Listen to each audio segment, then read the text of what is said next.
Welcome back to New Rockstars. It's me, MT, and a crazy new scene from the Batman just hit the internet. And by crazy, I do mean crazy, y'all, as Barry Keoghan's Joker chuckles his way through an intense anniversary reunion with his old pal Robert Pattinson in his debut in Matt Reeves' critically acclaimed new detective comic of a DC film. So let's go ahead and analyze just what we all just witnessed and what this might mean for the future of this new Batman universe, particularly with this new Arkham Asylum TV show coming to HBOMax in the near future. So let's dive into it, my nerd babies. And of course, huge spoilers for the Batman coming up, so please do not watch this video if you have not yet seen several politicians being murdered with a Home Depot product. And hey, go to omaze.com/newrockstars and enter for your chance to win a Tesla Model X and support a great cause. Now, this scene obviously takes place inside the walls of Arkham State Hospital, as we can see the words plastered on the back of the Clown Prince of Crime at the beginning of the clip as this Arkham security guard leaves the visitation room so these two lovebirds can get reacquainted. But what's interesting here is that despite being more commonly known as Arkham Asylum in the comics, the institution wasn't named Arkham State Hospital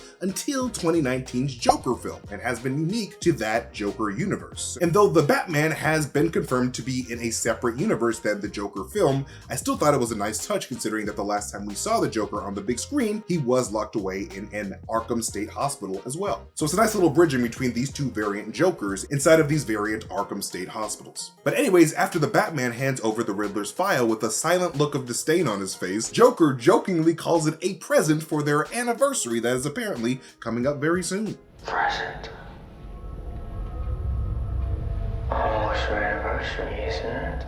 This very much implies that the focus of this new Batman's first year of Batmaning was Barry Keoghan's Joker himself, which makes sense considering how we see Bruce keeping an extremely meticulous log of all of his Batscapades in a bat log called Notes and Observations Gotham Project Year 2 during the events of the Batman, with Year 2 naturally implying that Bruce is currently in his second year during these events. And this would also explain why the streets of Gotham already have grown to fear the Dark Knight by the start of the Batman, and possibly why the Batman film starts off with Bruce beating up a bunch of pale-faced thugs. Because there's a good chance that these guys could have been the leftovers of the Joker's original clown gang, with this shot of Batman shocking one of these goons as they grimace with teeth showing being a clever allusion to how the Joker likes to electrocute people with his prank handshake zappers in other Batman media. Like, I really dig how Matt Reeves started off this new Batman universe with an infamous, dark, and a dangerous figure with a mysterious, tragic past, much like, George Lucas did with Darth Vader in A New Hope, with Batman's entrance inspiring as much dread as the Sith Lord himself. Not a bad blueprint to follow. And the history between this Batman and the Joker is front and center in this scene as Batman tells the Joker that the reason why he was there was to get the perspective of a serial killer, kind of like in a Silence of the Lambs type of way. And this makes sense considering that at this point in Batman's career, the Joker is likely the sickest serial killer that he knows, and one that he knew would be more than happy to analyze the art of a fellow man of murder like the Riddler was turning out to be after the murders of a senator and a police commissioner, with Joker even complimenting the Batman on usually being ahead of the curve when it comes to catching disaster masterminds like him.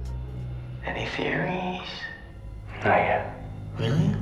You're normally so ahead of the curve. And what I really love about this whole interaction is that it adds a whole layer of meaning to Jim Gordon's exasperated, "this guy's hilarious" at the sight of Riddler's thumb drive in the film. Because Jim appears to have already had his fill of hilarious criminals in Year 1 with the Joker. So he's like, "this guy's hilarious, shit, here we go again." And thanks to Omaze for sponsoring this video. Omaze is a fundraising platform that gives you the chance to win once-in-a-lifetime experiences and awesome prizes while raising monies for nonprofit organizations. You could win a brand new Tesla Model X Plaid. This bad boy is all electric, has over 1,000 horsepower, and has a 313-mile range on just one charge. The stylish SUV has a 6-month wait to get one from a dealership, but you can enter for a chance to win on Omaze. And you'll be helping support 2 different charities. Give Power is a charity on a mission to help the 2.2 billion people around the world who don't have access to safely managed drinking water. 501c3 is a new type of nonprofit nonprofit for a younger generation focused on energy, food, water, and shelter. Other campaigns on Omaze let you enter for a chance to win a lake house or a tricked out BMW and support causes like Special Olympics USA and the Thurgood Marshall College Fund. For your chance to win a Tesla Model X Plaid and support two great causes, go to omaze.com/newrockstars today. And thanks again to Omaze for sponsoring this video. And hey, speaking of bloody fingers, with the Joker directly mentioning the murders of the senator and police commissioner, while his nasty ass bloody fingers peruse over the drive clue that the Riddler left for Bruce and Alfred to solve at the beginning of the film, I'm willing to bet that this deleted scene was meant to take place right after Batman and Gordon tried to understand the Riddler's motives over the very corpse of a savagely murdered, corrupted Commissioner Savage. But it seems that Matt Reeves opted to take the scene out in order for us to see the Bat and the Cat spy on the soon-to-be slain district attorney at Penguin's place. And if we're gonna talk about these bloody fingers, we gotta talk about this new Joker's look, because my god, do I want to see how this man got those scars. Because look at the front and back of his head, like his whole body seems severely disfigured through the means of a chemical burn, which is very fitting considering how many of Joker's many comic book origins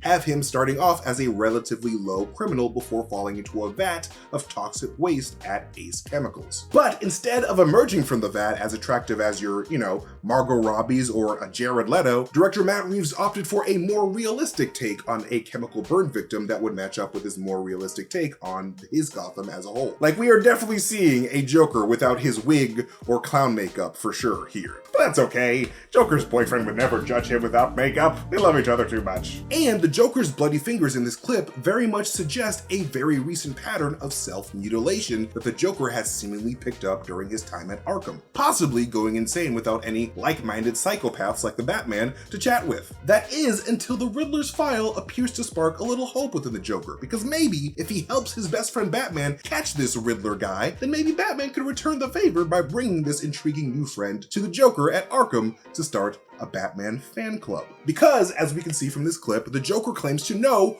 who the Riddler is and correctly guesses that Edward Nashton was a nobody with a grudge looking to be a somebody vindicated by bloody vengeance by imitating the Batman's work as Gotham's masked avenger. And with the Joker himself historically having used Batman's very existence as inspiration to commit more crimes, I can see this Joker very much seeing a kindred spirit within Gotham's carpet tucker killer. But now that we know that this is the case through this deleted scene, and we saw how the Joker manipulated a distraught Riddler at the end of the Batman, I would really love if Matt Reeves' new Arkham Asylum show on HBOMax focused on one iconic Batman villain per episode, laying out their origin stories and how they ultimately end up meeting the Joker and the Riddler at Arkham State Hospital at the end. Almost like a Black Mirror-esque anthology where each episode serves as its own separate story, leading up to this huge finale where all the villains all meet up to break out of Gotham together, holding hands screaming, "Free at last, free at last, thank Gorilla Grodd Almighty, we are free at last." Don't do that, because the ghost of Martin Luther King will come and haunt you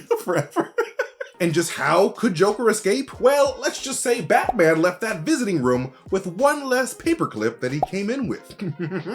I see you, Joker. Sneaky, sneaky, naughty, naughty. But anyways, that is my analysis for this super exciting first look of the Joker in The Batman. What did you guys think of the deleted scene? Let us know in the comment section below, because I want to know what you guys think of the Joker. And remember, go to omaze.com/newrockstars to enter for your chance to win a Tesla Model X and support a really great cause. And thanks again to Omaze for sponsoring this video. But anyways, thank you guys so much for watching this video. You can follow me at MasterTainment on Twitter if you want to see me tweet some weird shit, but most importantly, you can follow New Rockstars wherever we are on social media. And do not forget to hit up newrockstarsmerch.com so you get our new Batman inspired shirts. Thanks again for watching. I love you guys so much, and I'll see you guys next time. Goodbye.